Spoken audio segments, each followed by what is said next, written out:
नमस्कार दोस्तों, Indian contract act 1872 के लेक्चर नंबर 9 में आप सभी का स्वागत है।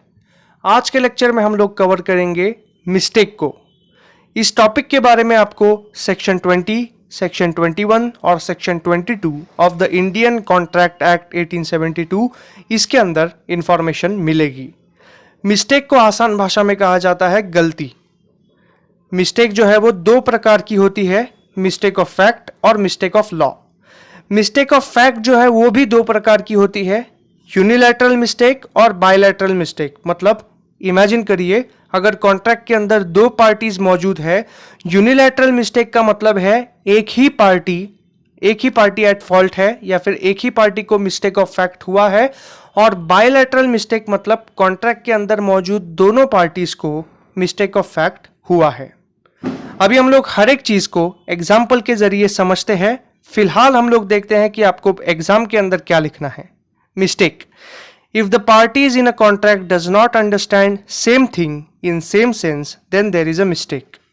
Types of mistake: there can be a mistake of fact. Mistake of fact is of two types: unilateral mistake, the contract is valid, and bilateral mistake, contract is void. Mistake of law: contract will have no effect, contract will remain valid as it is because mistake of law या फिर ignorance of law is not an excuse. आप इसे ऐसे याद रख सकते हो, Marathi movie थी दगड़ी चाल, इसके अंदर एक डायलॉग था, चुकीला माफी नहीं। मतलब मिस्टेक हुआ तो भी कॉन्ट्रैक्ट के ऊपर कोई भी फर्क नहीं पड़ेगा एज लॉन्ग एज मिस्टेक सिर्फ यूनिलैटरल है या फिर मिस्टेक ऑफ लॉ है। अगर दोनों तरफ से मिस्टेक चल रही है तो कॉन्ट्रैक्ट ऑटोमेटिकली वॉइड बन जाता है। अभी हम लोग देखते हैं यूनिलैटरल मिस्टेक का एग्जांपल और बायलैटरल मिस्टेक का एग्जांपल। हम लोग एक ही प्रैक्टिकल एग्जांपल से दोनों चीजों को समझेंगे। इमेजिन करिए मिस्टर ए और मिस्टर जेड। मिस्टर ए को अपनी बाइक बेचनी है और उसने OLX पर अपनी बाइक लगा दी। मिस्टर ए के पास 3 बाइक्स है, हीरो होंडा, रॉयल एनफील्ड और बजाज पल्सर। मिस्टर ए ने 50,000 रुपये में गलती से अपनी रॉयल एनफील्ड की फोटो लगा दी जो कि 1.25 लाख रुपए की है और ब्रांड न्यू है, लेकिन उसकी जो हीरो होंडा है वो 2 साल पुरानी है और उसकी मार्केट वैल्यू उसने 50,000 रखी है। मिस्टर जेड जिसे बाइक खरीदनी है उसने OLX पर अप्लाई किया, अपने पैसे भर दिए और दोनों के बीच में अपॉइंटमेंट फिक्स हुआ। मिस्टर जेड जब अपने बाइक की डिलीवरी लेने गया तो वो रॉयल एनफील्ड एक्सपेक्ट कर रहा था और OLX पर भी उसने रॉयल एनफील्ड के लिए ही अप्लाई किया था। रॉयल एनफील्ड की ही कीमत उसने 50,000 रुपया देखकर खरीद ली थी। और जब मिस्टर ए ने अपने हीरो होंडा की मतलब 2 साल पुराने हीरो होंडा की उसे डिलीवरी देनी चाहिए तो मिस्टर जेड ने कहा कि भाई मुझे जो कॉन्ट्रैक्ट के अंदर मौजूद है वही चीज चाहिए, और ऐसे में मिस्टर ए को भी अपनी गलती की सजा भुगतनी पड़ेगी। जो उनके बीच में कॉन्ट्रैक्ट हुआ था, मतलब ऐप के अंदर भी एक यूजर एग्रीमेंट होता है, मतलब OLX ऐप के अंदर भी यूजर एग्रीमेंट होता है, और इसीलिए मिस्टर ए को भी अपनी रॉयल एनफील्ड उसे देनी पड़ेगी क्योंकि मिस्टर ए अपनी गलती की सजा भुगतना पड़ेगा। मिस्टर ए को अपनी गलती की सजा भुगतनी पड़ेगी। अब यही चीज हम लोग देखते हैं face to face, mister A को और मिस्टर जेड को। सिनारियो सेम है। मिस्टर ए के पास अब भी 3 बाइक्स मौजूद है। मिस्टर ए को अब भी 50,000 रुपए के अंदर अपनी हीरो होंडा बेचनी है और मिस्टर बी को 50,000 रुपए के अंदर अब भी रॉयल एनफील्ड खरीदनी है। लेकिन अब यहां पर मिस्टर ए ने कोई भी चीज कम्युनिकेट नहीं की है और मिस्टर जेड ने भी कोई चीज कम्युनिकेट नहीं की है। मिस्टर ए ने कहा मुझे अपनी बाइक बेचनी है, कीमत है 50,000। मिस्टर बी ने भी कहा मुझे बाइक खरीदनी है, 50,000 इज अ फेयर वैल्यू।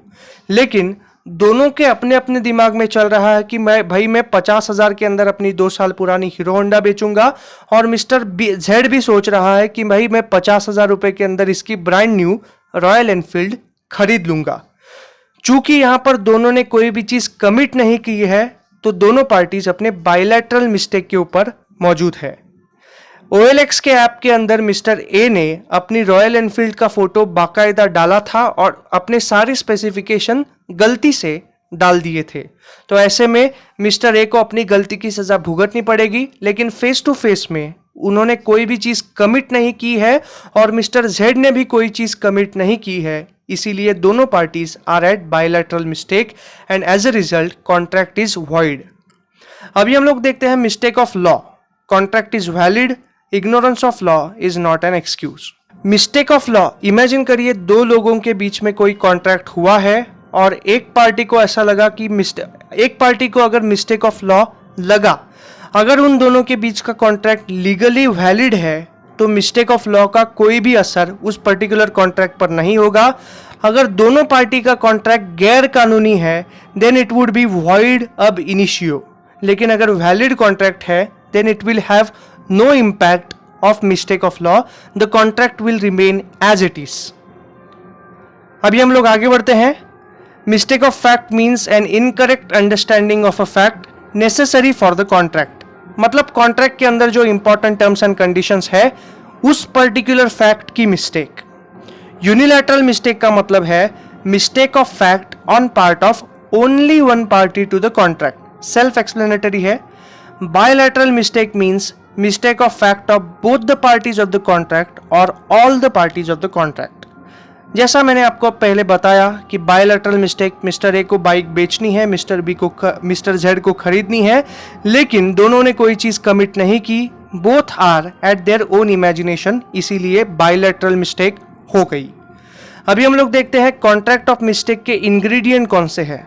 सबसे पहले तो there should be a contract obviously, उसके बाद में there should be a mistake of fact, it should not be a deliberate attempt to avoid contract। कई लोग क्या करते हैं, मिस्टेक ऑफ फैक्ट बोल के पूरा कॉन्ट्रैक्ट अवॉइड करना चाहते हैं। So this should not be a deliberate attempt, it must be a bilateral mistake. in order for a contract to be void there should be a bilateral mistake। इसके बाद में last, mistake of law is not an excuse. आशा करता हूं आपको contract with mistake के सारे ingredients समझ में आए होंगे। अभी हम लोग इस लेक्चर को यहीं पर बंद कर देते हैं। आशा करता हूं आपको मिस्टेक इस पर्टिकुलर टॉपिक के सारे इंग्रेडिएंट्स समझ में आए होंगे। So that's it for today's lecture. Thank you so much. Please like, share and subscribe to my channel.